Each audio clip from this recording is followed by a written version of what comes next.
leads. Like most agents think the first thing is leads, but really it's having a well thought out business plan. Oh, absolutely. The leads are part of it, but that's only one piece of the greater picture there. You want to know where you want to be at the end of year 1, year 3, year 5. I mean, when you're really making that leap, you want to have a well drawn out path for yourself.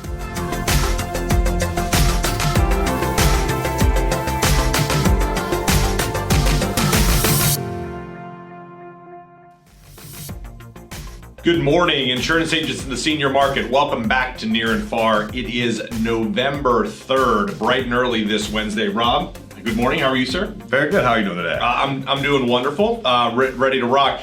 Just a quick note for you agents out there. If there's anything in today's video that you'd like to contact us about, learn more about, you can hit us up at NF_studios at Neishloss.com. Don't feel bad about reaching out. We're here to help you. But Rob, I was popping around on insurance forums yesterday, and it was interesting because sometimes there'll be a post from like 3 years ago that someone will like be searching for something and they'll comment and like bring it back. It's like the Matrix Resurrections. It's like back from the dead. But someone brought back this old post titled "Checklist Prior to Going Independent." Oh yeah. So captive agent looking to make the jump into independent distribution. And it was really interesting, some of the things they were talking about in terms of before you do it, what is it that you need to know? Right. Yeah. I mean, I imagine a lot of folks are apprehensive about going from something that's real stable into that independent piece. So you really just want to make sure that you're prepared if you are going to make that leap and,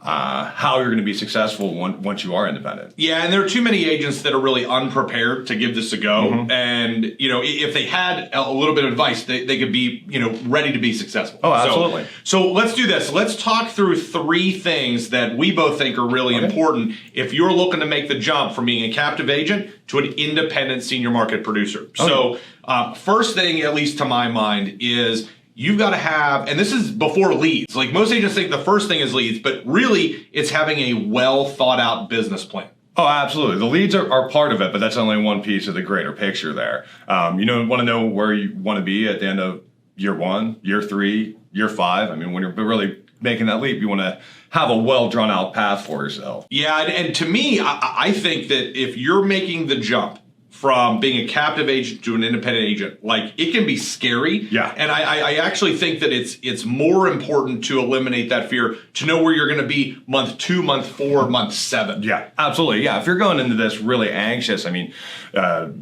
you just need to know where you're going to go. Yeah, I would agree. Understanding where you're going as well as how you're going to get there is critical. So to me, I think building a plan in terms of how many sales do I need to make to put food on the table to keep my car running? What does that mean in terms of appointments and leads? I think it's really a must. What's your take on that, on kind of building that, first 3-month, 6-month, 12-month business plan? I mean, the first thing, because the big jump is, you're going to an individual, you're going into this on your own with really no source of income except the sales that you're making right now. You don't have a lot of residuals. So you want to make sure that you are getting enough leads to have enough appointments to make enough sales to, they say cover the nut. Yeah. You want to keep your lights on in your house. You're going to need gas to get to appointments. You need your internet so you can do your online enrollments through Medicare Center. You have to make sure you have all those things in a row. Yeah. No, I'd agree. I think to me, the place to start with this is you got to build a 12-month plan. So if you're looking to leave for January 1st, okay, plan that out.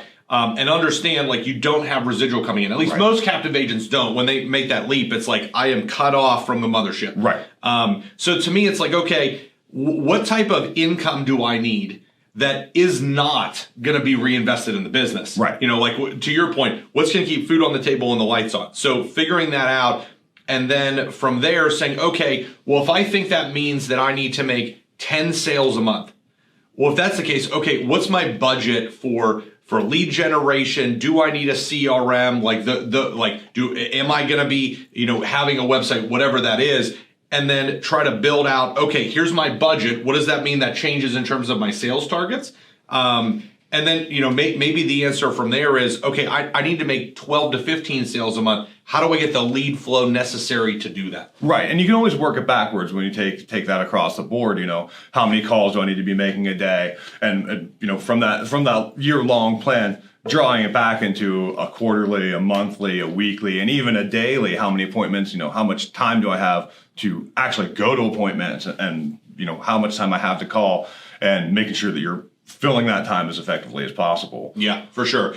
So the second item, which dovetails directly into the business plan portion, is having affordable access to leads. And the key item here is affordable, because a huge part of that business plan that we just talked about is lead generation. If you don't have someone to call, you cannot make a sale.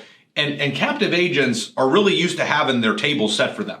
Right. They might have a pool of, when they're coming in, if they're going into an office, that's always being filled. That's always being backfilled by whoever they're working for. Yeah. So, and if that lead flow stops or the agent runs out of money, that totally derails the plan and derails the income, because you got to have money to eat, and have to have money to keep that pipeline full. Right. And a lot of folks too, when they're getting started, they might not have the time frame set out, so they might be going through a lead cycle and not realize that you need to have some overlap in there, so you consistently have leads coming in, so there's no big gaps, because it could take 2, 3, 4 weeks for a mailer to get back before you get a kickback on any of those. So want to make sure you have that constantly going. Yeah, and to your point, the sales that you're making today oftentimes are not from leads last week. Right. They're from leads that you generated months ago. Mm-hmm. Yeah, and a lot of our folks, they're looking at people who are turning 65, maybe 6 to 9 months out. And while you might be, start the conversation with them and building your value as an agent, you might not sell that person if they're still working. You have a lot of pipeline building to do. And keeping that going is really the key in that. Yeah, no, I'd agree. Specifically talking about the T65s, like there are a lot of agents that I'll talk to that are moving into this business, into the Medicare business, or they were in the Medicare business as a captive and looking to go independent. And there's so much of that focus that's on T65. And to your point, I've tried to say to them, you've got to have a mix, because if you make that leap and the entirety of your lead gen strategy is around T65, you could be months out, like multiple months out, before the revenue starts coming back. Because, if you're just trying to work T65s that are a month away from their Medicare effective date, two months away, a lot of those people have already decided. Right. So, to be successful, you've really got to be working folks. We usually say 4 to 6 months out. And if that's the case, that's how long you're waiting for your money train to really hit, because it may until the policy is effective, you may not be getting paid. Right. You're like a quarterback leading the wide receiver. You're throwing the ball at the lead 10, 15 yards before they get to the point of contact. Yeah, that is a great item. You got to lead that receiver. And the other part of that too is talking about affordable access.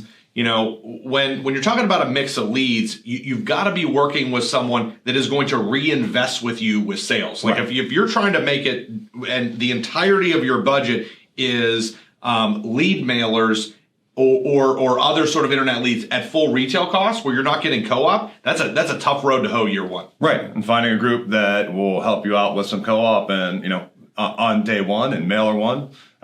Becomes really important. Do you know anyone like that? That I do, yeah. Our Ready, Set, Go program definitely gives an opportunity to, on that first lead mailer contract with us, we're going to help you out and split that 50-50. Yeah, no, so that's really important. I love how you work that in. That was a really good plug.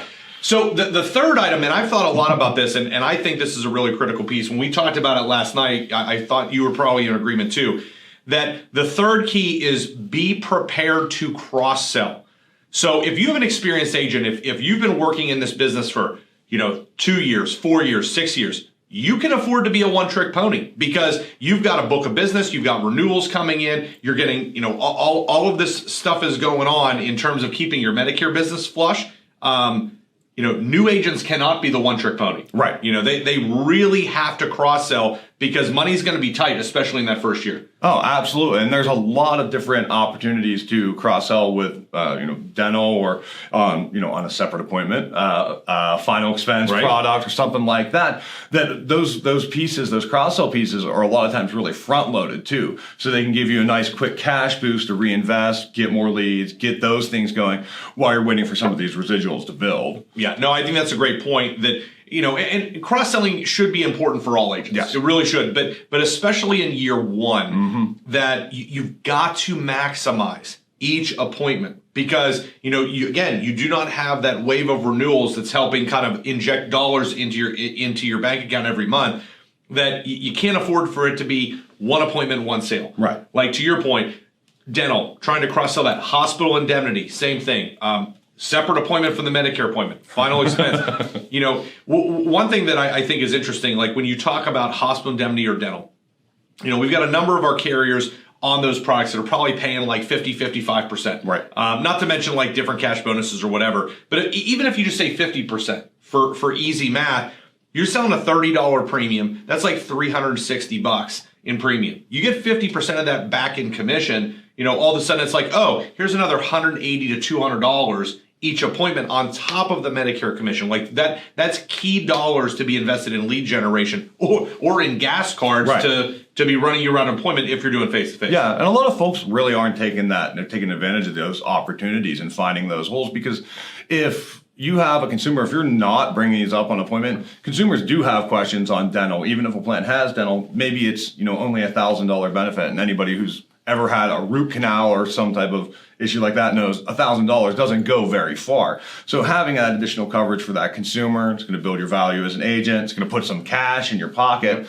and tee you up for some other sales. Like when we talk about, hospital indemnity is a perfect example. Yep. Easy one. Most people, they look at that, they're looking down a benefit sheet, that sticker shock's going to come from that, that hospital, inpatient hospital copay. That's really where folks are going to be, ooh, that seems pricey. Everything else looks good, but that's where I'm scared. Or the maximum out of pocket. And those hospital indemnity plans, that's one of the ways that you can hit your maximum out of pocket is with some hospital stays and follow-up care. So a hospital indemnity plan is going to be a good way to kind of fill that gap, ease their anxiety about, changing plans. And again, put dollars in your pocket, because that's really what this is all about, right? Yeah, and to your point about the dental portion of the MAPD plan, like I think there's a lot of agents that have the misconception that if they're selling an MAPD plan that has dental, that there's not a point to selling a standalone dental product alongside of it. But like if you look at the comprehensive benefits on most MAPD dental products, you're talking most of the time 50% coinsurance on comprehensive services. Well, that still leaves you out of pocket for a pretty decent amount. But I would say most, not all. Check your dental products that you have with us, and we can tell you, or just call in and talk to us about it. But most of those dental products that we market will go ahead and pay out on the services, even if the MAPD plan pays too. Right. So like if you have let's say you got a $1,500 benefit with a company like Medico, for example. All right, you go in for like crowns or root canals or stuff. If your cost is $3,000, which is not out of the question, on some really big services, the MAPD plan kicks in for $1,500. Now Medico kicks in for $1,500, and your out of pocket cost is $0. Right. That's really doing your job as an agent and generating revenue that you keep turning into leads to help you fund that kind of year one push into going independent. Absolutely. And when we talk about this, sometimes it really just does break down to, are you asking your consumers? Are you talking about, do you know the plans well enough to not feel apprehensive when you talk to them and that they're going to ask you a question you don't know the answer to? And most of them are pretty simple. And if you don't know them and you want to know more, call us. We'll help you out, understand really whatever it is you have. Yeah, absolutely. And also take this piece of advice. If you're making that jump from being captive to being an independent, save money for taxes. I can tell you, as someone the federal government is chasing for, based on my tax return, I'm telling you, save money for taxes. There's too many folks that get tied up with that at end of year. So that's just my little PR plug for don't get crossways of the IRS. Absolutely. For sure. Well, this is good. Thank you so much for being on today. And thanks for having me. Yeah. So we will be back with you on Friday, November 5th, bright and early at 7 a.m. This has been Rob. I'm Bill. This has been Near and Far. We'll see you Friday.